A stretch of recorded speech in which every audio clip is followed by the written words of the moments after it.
Le procès en appel dans l'affaire atteinte à l'autorité de l'armée et complot contre l'autorité de l'État vient de prendre fin ce samedi 2 janvier 2021. Après la décision de la Cour suprême, le 18 novembre dernier, d'annuler les premiers jugements rendus par le tribunal militaire de Blida, ce même tribunal a acquitté ce vendredi 2 janvier 2021 tous les mis en cause dans l'affaire. En effet, dans son verdict, le tribunal militaire de Blida a prononcé l'acquittement pour tous les mis en cause, à savoir Saïd Bouteflika, Mohamed Medienne, dit Toufik, Atman Tartag et Louisa Hanoun. Parmi les acquittés, le général de corps d'armée à la retraite Mohamed Medienne, dit Toufik. Ce dernier devra donc quitter la prison après le verdict rendu aujourd'hui par le tribunal militaire de Blida.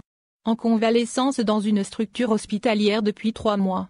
Quoique, il convient de rappeler que le général Toufik se trouve depuis 3 mois, en période de convalescence dans une structure hospitalière relevant de l'armée, après avoir subi une intervention chirurgicale. C'est ce qu'a annoncé son avocat Farouk Zantini au cours de la semaine dernière dans une déclaration au journal saoudien Al-Sharq Al-Awsa.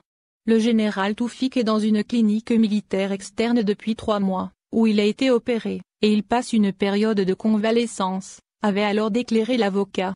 Concernant la décision de la Cour suprême, l'avocat a refusé d'en faire une lecture politique, précisant que les 2 chefs d'accusation sur le base de lesquels la justice a condamné son client n'ont comme appui aucune preuve matérielle tangible et correspondant aux faits. Les accusations de Gaïd Saleh. Il convient également de rappeler que l'ancien chef d'état-major le défunt général Ahmed Gaïd Saleh avait cité nommément le général Toufik, l'accusant d'avoir pris part à les réunions secrètes.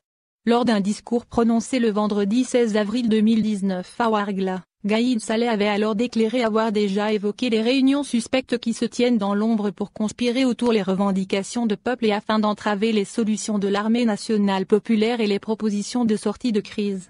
Toutefois, ces partis, à leur tête l'ex-chef de département de renseignement et de la sécurité, ont tenté, en vain, de nier leur présence dans ces réunions, et d'induire en erreur l'opinion publique, et ce, en dépit de l'existence de preuves irréfutables sur ces faits abjects, avait-il encore affirmé.